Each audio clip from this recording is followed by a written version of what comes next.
Gracias, amigas y amigos, por permanecer con nosotros. Usted está en Matutino Su Mundo, de Multimedios Su Mundo. Somos televisión global, televisión con calidad. Y aquí no callamos ni ocultamos la verdad. José Tomás Paulino, ¿qué tenemos, hermano? Bueno, seguimos aquí con nuestra primera entrevista del día. Tenemos al doctor Andrés Mansueta, pediatra perinatólogo, expresidente de la Sociedad Dominicana de Perinatología. Con él vamos a hablar de una multiplicidad de temas vinculados a la salud de los más pequeños. Doctor, buenos días. Bienvenido a Matutino Su Mundo. Buenos días, José Tomás. Gracias, Marino, por invitarme a este tan visto espacio a esta hora de la mañana. Lo primero es que aclarar, no es Sociedad de Perinatología, sino de neonatología. De neonatología, perfecto. Los neonatólogos somos los pediatras especializados en dar el cuidado intensivo a los bebés que nacen con algún problema, desde prematuridad, bajo peso, hijos de madre, por ejemplo, que padecen hipertensión arterial o alguna enfermedad metabólica como diabetes, etcétera. Bueno, usted es la persona ideal para tratar el tema que conmocionó a la sociedad dominicana y también al mundo, porque ya hoy vivimos en una aldea global, que lo que pasa aquí se sabe a escala mundial porque la gente sube videos a sus redes sociales y de alguna manera ya esta situación fue divulgada a todo el mundo. El hallazgo de 6 cadáveres de neonatos en las afueras del cementerio Cristo Salvador, que fueron enviados allí para que fueran sepultados. Entonces parecería ser que por un olvido del responsable de esta tarea, del responsable de la sepultura de estos neonatos, los olvidó y entonces fueron dejados abandonados como un trapo viejo, como una cosa.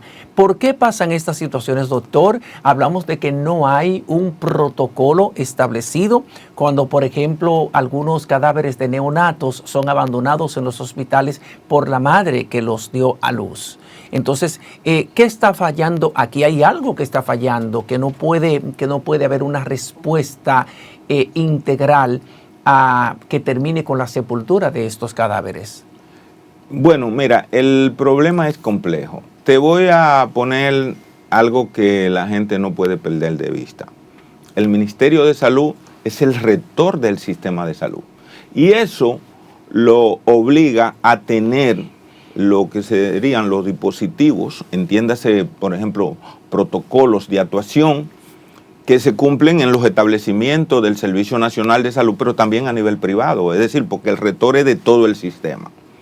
Existen protocolos porque existen disposiciones y hay dos cosas que hay que separar. Una, porque hay hospitales que tienen, por ejemplo, servicios de patología, no tienen que acogerse a las medidas, por ejemplo, como es trasladar hacia el Instituto de Patología para hacer el diagnóstico final. Y esto porque la mortalidad infantil tiene el componente más sensible, es la mortalidad neonatal, es decir, tanto lo perinatal como hasta los 28 días.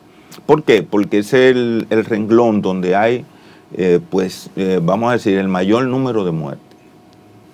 ¿Qué pasa? Hospitales como el que se asume pertenecían esos, vamos a decir, esos bebés, ¿verdad? El hospital de la ciudad Juan Bosch. Ese hospital, ¿verdad? Uh-huh. Tiene que tener un protocolo, o más bien cumplir el protocolo y vamos a decir, las disposiciones que dicen que esos bebés, para su diagnóstico definitivo de causa de muerte, deberían ir al Instituto de Patología, igual que cualquier centro privado que no tengan patología. Ahora, ¿qué es lo que ha pasado? El problema es más grave que el hecho de que una persona que está a cargo de disponer de esos cadáveres, ¿verdad?, de esos infantes, de esos recién nacidos, el problema es peor. La pregunta es, ¿esos recién nacidos entran a las estadísticas? Es decir, segundo, la causa de muerte es obligatorio, porque decíamos que la mortalidad tanto materna como infantil es un indicador muy sensible para el desarrollo del país. Es decir, por más que expliquemos cómo anda el país, cómo está, si la mortalidad materna y la mortalidad neonatal, ese componente de la mortalidad infantil, tienen los niveles que actualmente exhiben, nos dice el verdadero desarrollo de la nación. Entonces, ¿cuál es el nivel que tiene, por ejemplo, el que usted maneja? Mira, anda alrededor de los 22. ¿22 qué? 22 por cada 100 22 por cada 1000 nacidos vivos. ¿Ha aumentado o ha disminuido? Eso ha aumentado muchísimo, porque eso llegó a estar en algunos hospitales hasta en 12, 13, 14, 18, vamos a decir las cifras oficiales de entonces. Y aunque parezca que la mortalidad no ha aumentado, ¿verdad? Digamos que estaba en 22 y sigue en 22. ¿Cuál es el problema? De que tú me dices, pero si estaba en 22 hace 4 años y ahora está en 22, ¿qué significa? Uno, y eso, ¿quién lo cuenta? Exacto. ¿Quién cuenta lo que recuerden el caso de los Minas? Sí. Que no era un problema de los Minas, de la maternidad de los Minas. Eso se usó como elemento quizá para hacer algunas diabluras, quitar y poner, ustedes saben, todo eso que se da en la administración pública. Era un problema pública más estructural, más amplio, ¿verdad? Hay un problema. Cuando estaba en los Minas ese escándalo, los datos que nosotros teníamos como Sociedad Dominicana de Neonatología a nivel nacional era peor. Sin embargo, ustedes vieron el desenlace, todo fue bien, se hizo una auditoría y al final los culpables de morirse fueron los bebés, porque eso es lo que pasa en este país. Por eso ahora están persiguiendo al sepulturero. Al grillo. Al grillo. Cuando en verdad nosotros íbamos a estar investigando si eso entraron a las estadísticas de mortalidad neonatal. Doctor, pero eso es grave lo que usted está diciendo. Esa información. Bueno, eso es tan grave. Eso es tan grave como que eso es un caso. Sí. Y eso puede estar pasando sin el componente escándalo, ¿verdad? De los cadáveres. Se deben estar sepultando niños en hospitales, en los 150 y tantos hospitales, los 200 hospitales del Estado.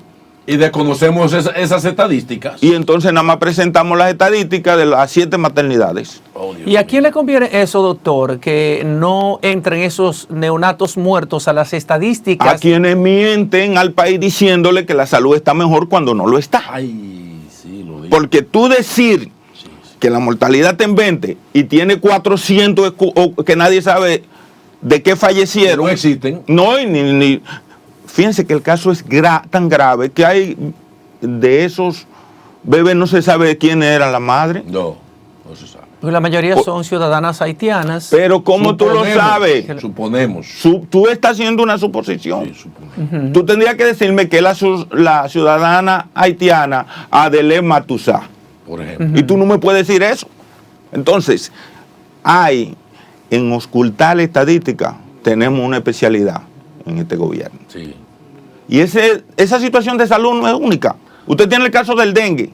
Ay, no. Y usted tiene el caso de las enfermedades virales que están ahora mismo aumentando. Y tú me dices, pero el dengue es una enfermedad endémica. Y yo te digo, sí, pero ¿por qué en Cuba no se muere nadie? ¿Por qué en Puerto Rico no se muere nadie? Prevención, educación a la población. Y eso no se está haciendo. Ustedes recuerdan cómo era antes. Antes habían las campañas casa por casa, vamos a descacharrizar, vamos a cloro untado, tanque tapado. Póngase a pensar en atrás. ¿Por qué estaba controlado? Pero ¿cuáles son las causas, doctora, a su entender, de las tantas muertes de neonatos y también de madres? Porque no se sigue ningún programa de vigilancia de esa mortalidad. Si tú no investigas de qué se mueren, ¿cómo puedes prevenirlo?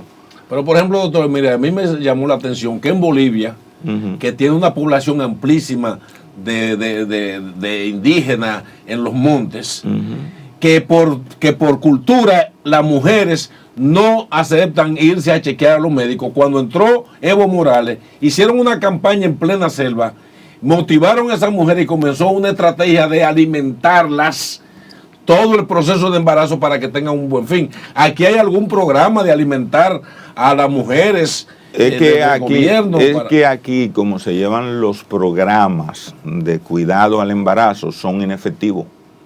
Y esto tiene una base tanto cultural como educacional. Y ese es el rol del Estado. En este caso, el Ministerio de Salud tiene que promover los cuidados del embarazo, que es la primera, vamos a decir, la primera herramienta para disminuir la mortalidad. Es obvio, cuidar a la embarazada, evitar los nacimientos prematuros, evitar los embarazos en adolescentes, es decir, vigilar el embarazo. Y esa condición, cuando se vigila como debe ser, pues va a tener resultados. Vamos a tener niños que van a nacer en mejores condiciones. Una vez que lo que nacen, por la razón que sea, con una condición que pone en riesgo de muerte, pues tener una red de atención, pero actualmente es insuficiente.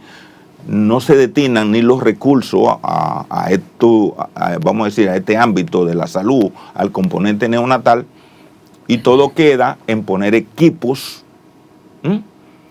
No se cumplen programas ni de protocolo. Actualmente, por ejemplo, los protocolos de atención están obsoletos, todo lo que tenemos vigente. Doctor, pero mire, hace 20 años, doctor, usted me está hablando que aquí hay un retroceso en esa materia, porque hace 20 años nosotros trabajamos en programas AIEPI. No sé si les claro que sí. Atención, incluso hay EPI neonatal, pero todo eso se abandonó, señor.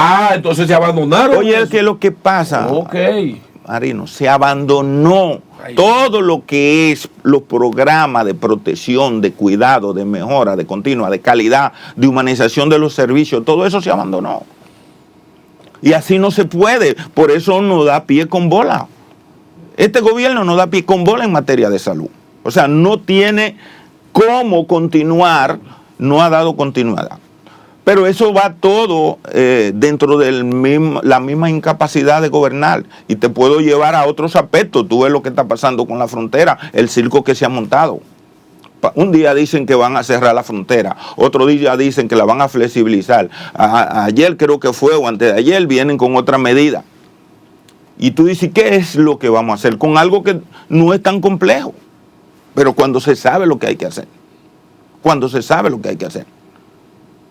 La frontera está cerrada y tú recuerdas el caso, por ejemplo, ahí que de vamos a decir, traficante de personas que falleció en un accidente cuando lo perseguían. O sea, pasó cuánto puesto de chequeo. ¿Quién va a cuidar la frontera? Lo mismo que dejaron pasar a ese traficante con 17 indocumentados. Esos son los mismos porque pasó todos los puestos que hay, desde comendador hasta, qué sé yo, hasta los pilones, como dicen la gente. Entonces no podemos, en un sistema de gobierno que coge, por ejemplo, y le da ese tipo de manejo a un tema tan serio como la frontera, que no maneja la salud, que no maneja la educación, no puede abordar esos problemas con seriedad. El problema en el caso de la salud pública, hay que tomar medidas importantes, pero no tienen la disposición. ¿Por qué tú entrañarías hacer una revolución que no han querido hacer? Y esa revolución empieza por cambiar la forma de hacer las cosas que no le han dado resultados. Doctor, en el reportaje que nosotros vimos ayer, un reportaje muy amplio presentado por el Informe con Alicia Ortega, la encargada de hospitales del Sistema Nacional del Servicio Nacional de Salud, la doctora Lara, confirmó, admitió que no existe un protocolo desde los hospitales en el caso de los neonatos que son abandonados, de los cadáveres de neonatos que fallecen y que son abandonados por sus madres. Esta es una debilidad terrible porque entonces el hospital no tiene un manual, digamos, un manual de procedimiento, cómo proceder. Y esa debilidad que usted hablaba de que tampoco le son practicadas necropsias, autopsias para determinar las causas reales de las muertes y precisamente con esas cifras establecer programas preventivos para evitar que más niños mueran. Entonces, es una debilidad gravísima que tenemos que superar. Mira, hablar de que no hay protocolo, eso es una contradicción. Porque los protocolos están establecidos. Todos los neonatos debe investigarse la causa de muerte. Si se investiga la causa de muerte, ¿a dónde deben ir los neonatos? A patología forense o al servicio de patología del hospital que disponga. ¿Por qué al Instituto de Patología? Porque ese es el público del Estado, ¿verdad? Ahora, si el hospital tiene un servicio de patología, como los principales hospitales lo tienen, no tiene que trasladar para investigar la causa.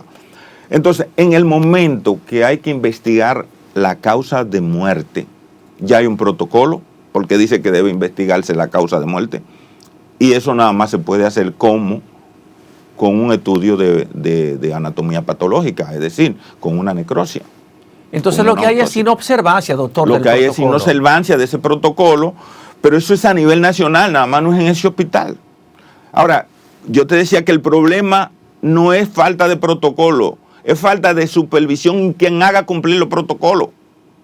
Y como no se cumplen los protocolos, ni ese ninguno, y lo que tiene tan obsoleto, entonces es imposible que tú puedas tener una respuesta y tienes que vivir de crisis en crisis. Fíjate que, te insisto, el ámbito neonatal es uno de los más abandonados, por más que tú oigas que modernizan, que construyen, que invierten. Y la prueba es que los protocolos de atención y las guías de práctica clínica que no tenemos y los que tenemos son obsoletos, entonces no permiten que se pueda actuar de manera coherente. Doctor, pero entonces usted me está diciendo a mí que en la actual gestión de salud hay un desprecio por la vida, no hay un régimen de consecuencias, porque yo recuerdo años anteriores, aquí se llevaron a un ministro de salud por una muerte de unos niños en un hospital, y ahora mire todo eso que pasaron con la bacteria. Pero fíjate, aquí. Pero ni ahora va a pasar nada, porque fíjate a quién es que andan buscando. Al gringo. Al grillero. Al grillo, qué sé yo. Un obrero que lo que hace... O sea, ese es el responsable de esa catástrofe. No fue la violación, como dijimos, a esos procedimientos que dicen que hay que investigar esa mortalidad. Y que esos niños debieron estar en el sistema, viendo de qué fallecieron para poder tomar las medidas y los correctivos. O sea, deben sancionar a la directora del hospital, por ejemplo. Yo no digo a quién, porque tendríamos que sancionar al ministro por no hacer cumplir y por no supervisar. Exacto. Yo no quiero que sancionen a nadie. Nosotros lo que aspiramos es a que se vigile la mortalidad materno-infantil. ¿Y eso qué entraña la vigilancia? Darle seguimiento a cada caso, buscar explicaciones de la causa de muerte, establecerla y tomar medidas preventivas. Porque ¿qué tú puedes hacer? Es prevenir, y para tú prevenir necesitas la información que te generan los casos atendidos. Hay enfermedades, doctor, como la sífilis, por ejemplo, que los niños normalmente siempre casi les nacen muertos. Entonces, si se sabe que una mujer en su historial tiene sífilis y lo que anda pariendo niños que se le mueren inmediatamente, en ese seguimiento que usted está hablando, un trabajador social va a visitar a esa doña, entonces usted no se puede embarazar por esto y esto, porque mire, van varios casos. Entonces, no hay un seguimiento, y es entonces, doctor, que ya no hay trabajadoras sociales de salud, que era otro sistema que funcionaba en este país. Y usted me está diciendo que el país ha retrocedido. No es que yo lo diga, es que la realidad es que ha retrocedido. El sistema de salud está de capa caída, para usar un término razonable. Dios mío. O sea, la salud está manga por hombro. Y insisto, cojamos como ejemplo el dengue. ¿Qué está pasando? Nadie sabe lo que está pasando aquí. Está cambiando. Tenemos mejores resultados esta semana que los anteriores. Cada día los hospitales están más abarrotados. Las clínicas no dan abasto. Sí, dime qué clínica está ahora mismo, tiene cama disponible. Porque tú ves que están las emergencias llenas. Ahora, ¿qué se está haciendo para evitar que lleguen? Vuelvo a lo mismo. Están funcionando las direcciones de salud. Están funcionando los programas casa por casa. Están funcionando los programas de eliminar criaderos.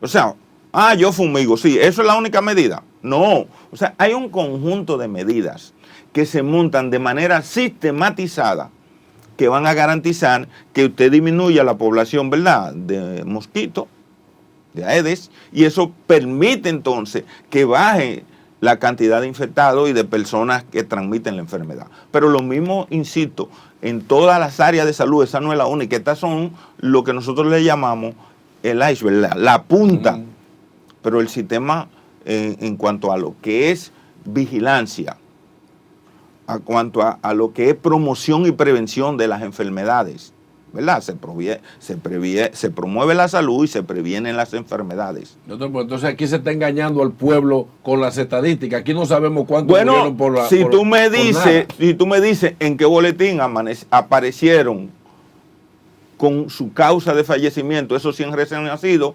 retiro lo dicho. No, no es que no existe. Entonces, si esos recién nacidos son 6, oigan qué pasa. En salud pública existe una máxima que dice que una cosa es la percepción, ¿verdad? Otra es lo que es la realidad y otro lo que se siente. Y esto te lo digo porque cuando tú tienes 6 casos, eso es solo un indicador, pero eso no es lo único que está pasando con la salud neonatal, ni con el dengue, ni con las enfermedades virales, ni con las vacunas, ni con nada. O sea, lo que quiero llamar a la atención es que tenemos una situación de salud que no está respondiendo a la necesidad de la población, y todo esto por incompetencia en cuanto a implementar y hacer cumplir los protocolos, crear las guías que no se tengan de atención, porque esa es labor del Ministerio de Salud, promover programas de calidad, de certificación en calidad, promover programas de humanización de los servicios, promover cobertura. Es decir, si no mejora nada de eso, el sistema va a seguir empeorando. Doctor, otro tema, por ejemplo, que podemos tratar es el tema de los embarazos en adolescentes. Una cifra Bueno, yo odiosa. antes de que nos metamos en eso, ¿verdad? Yo te voy a explicar eso, pero hay algo que yo quiero que tú entiendas.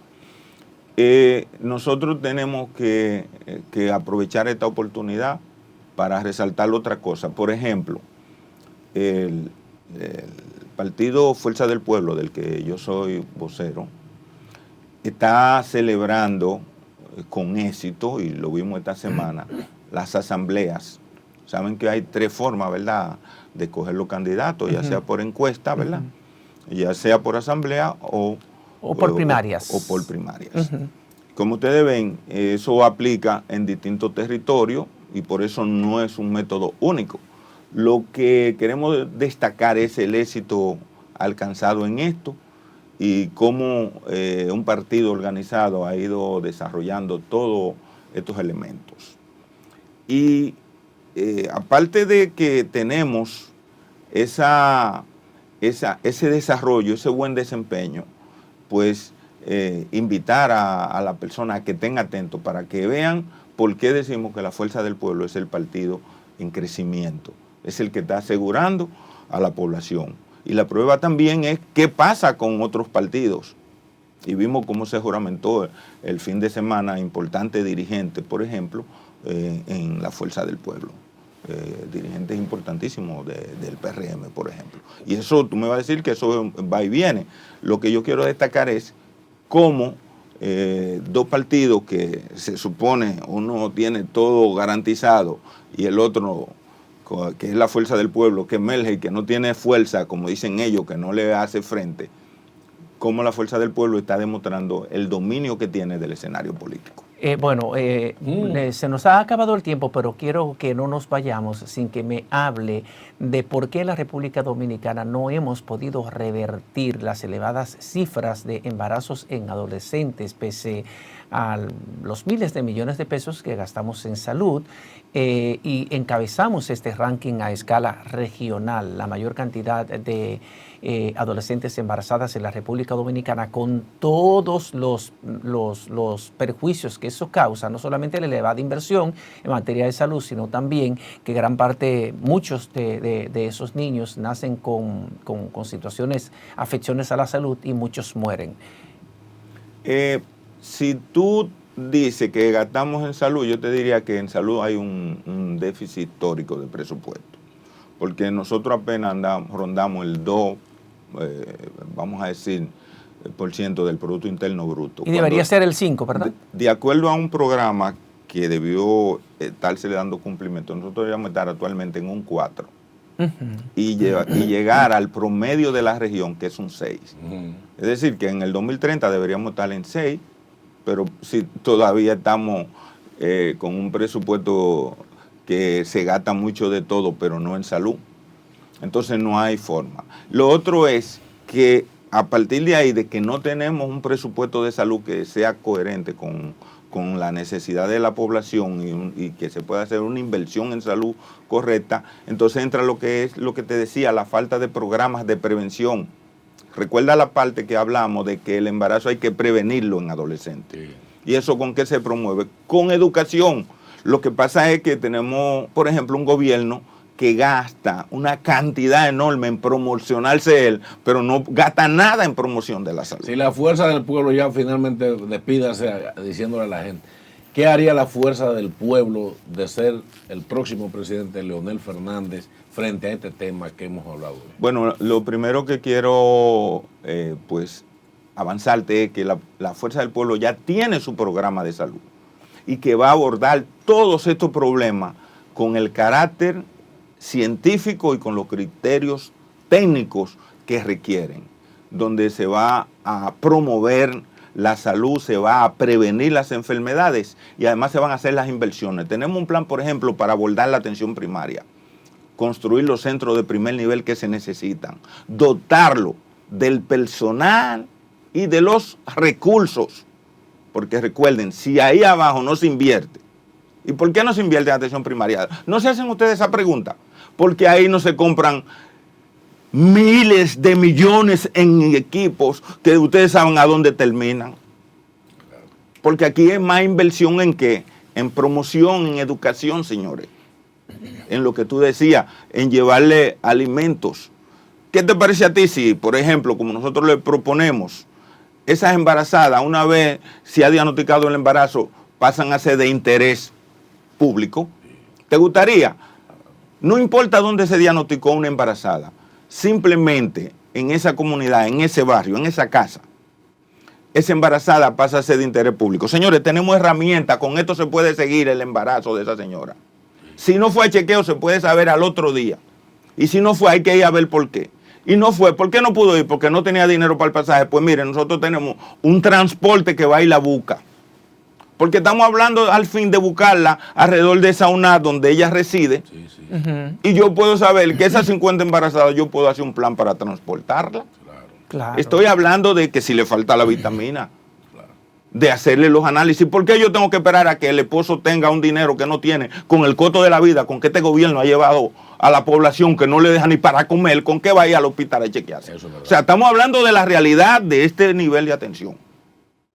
Y eso es lo que hay que abordar, es decir, problemas de salud específicos, abordarlo con una estrategia específica.